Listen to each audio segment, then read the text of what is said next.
അപ്പോൾ നമ്മൾ തഞ്ചാവൂരിൽ നിന്ന് എന്തൊക്കെയാണ് കഴിച്ചതെന്നൊന്ന് കണ്ടാലോ. ഫസ്റ്റ് ഡേ രാവിലെ തന്നെ എനിക്ക് ചെറിയൊരു ത്രോട്ട് പെയിനൊക്കെ കാര്യങ്ങളുള്ളത് കൊണ്ട് ഞാനൊരു കോഫി മാത്രമേ കഴിച്ചുള്ളൂ. ശരത്ത് ഈ ഒരു സ്വീറ്റായിട്ടുള്ളൊരു സ്നാക്ക് ഇത് നമ്മുടെ തൊട്ട് മുന്നിലുള്ള കോഫി ഷോപ്പിൽ നിന്നാണ് കഴിച്ചത്. ഉച്ചയ്ക്ക് പഴയ വീഡിയോയിൽ പറഞ്ഞ പോലെ തഞ്ചാവൂർ സ്പെഷ്യൽ താലിയാണ് ഞാൻ കഴിച്ചത്. ശരത്ത് അവരുടെ നോർമൽ ഊണും കഴിച്ചു. രണ്ടിലും അത്യാവശ്യം എണ്ണാൻ പറ്റാത്ത അത്ര കറികളൊക്കെ ഉണ്ടായിരുന്നു. വെൽക്കം ഡ്രിങ്ക് മുതൽ ഐസ്ക്രീം വരെയുള്ള ഒരു കംപ്ലീറ്റ് മീലെന്ന് തന്നെ പറയാമായിരുന്നു. അതിനകത്ത് റൊട്ടി, അതുപോലെ കുറച്ച് സ്നാക്സ്, അപ്പളം, പായസം, പിന്നെ ഇളനീറിൻ്റെ ഒരു ഹൽവയും വരുന്നുണ്ട്. അത് നല്ല ടേസ്റ്റ് ഉണ്ടായിരുന്നു. പിന്നെ 2 തരം റൈസും ഉണ്ടായിരുന്നു.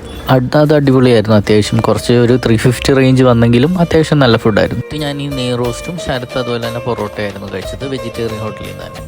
നെക്സ്റ്റ് ഡേ മോർണിംഗ് സെയിം ഹോട്ടലിൽ നിന്ന് തന്നെ ഇഡ്ഡലി, വട, സാമ്പാർ, ചട്നി ആ കോംബോ ആണ് ഞാൻ ട്രൈ ചെയ്തത്. തമിഴ്നാട്ടിൽ വന്നാൽ അതെന്തായാലും ഒന്ന് ട്രൈ ചെയ്യണമല്ലോ. ശരത്ത് അതുപോലെ രാവിലെ പൊങ്കലും വടയാണ് കഴിച്ചത്. അത് നല്ല കോമ്പിനേഷനാണെന്നാണ് പറഞ്ഞത്. ഇപ്പോൾ ആഫ്റ്റർനൂൺ ആയിട്ടുണ്ട്. ഞങ്ങളിന്ന് തഞ്ചാവൂരിൽ നിന്ന് പോവാണ്. അപ്പോൾ ലഞ്ച് ഞങ്ങൾ ഈ പുറത്തു നിന്നാണ് കഴിക്കുന്നത്. ഇതും ഒരു വെജിറ്റേറിയൻ ഹോട്ടൽ തന്നെയാണ്. ഞാൻ ഓർഡർ ചെയ്തത് ഈ വെജിറ്റബിൾ പുലാവ്, പിന്നെ ഒരു ആപ്പിൾ ജ്യൂസ്, അതൊരു ഭംഗിക്ക് വേണ്ടിയിട്ടാണ്.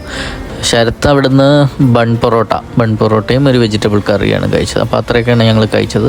അപ്പോൾ ഈ കണ്ടതുപോലെ മനസ്സും വയറുമൊക്കെ നിറഞ്ഞിട്ടായിരുന്നു ഞങ്ങൾ തഞ്ചാവൂരിൽ നിന്ന് തിരിച്ചു വന്നിട്ടുണ്ടായിരുന്നത്. വീഡിയോ ഇത്രയേ ഉള്ളൂ. താങ്ക്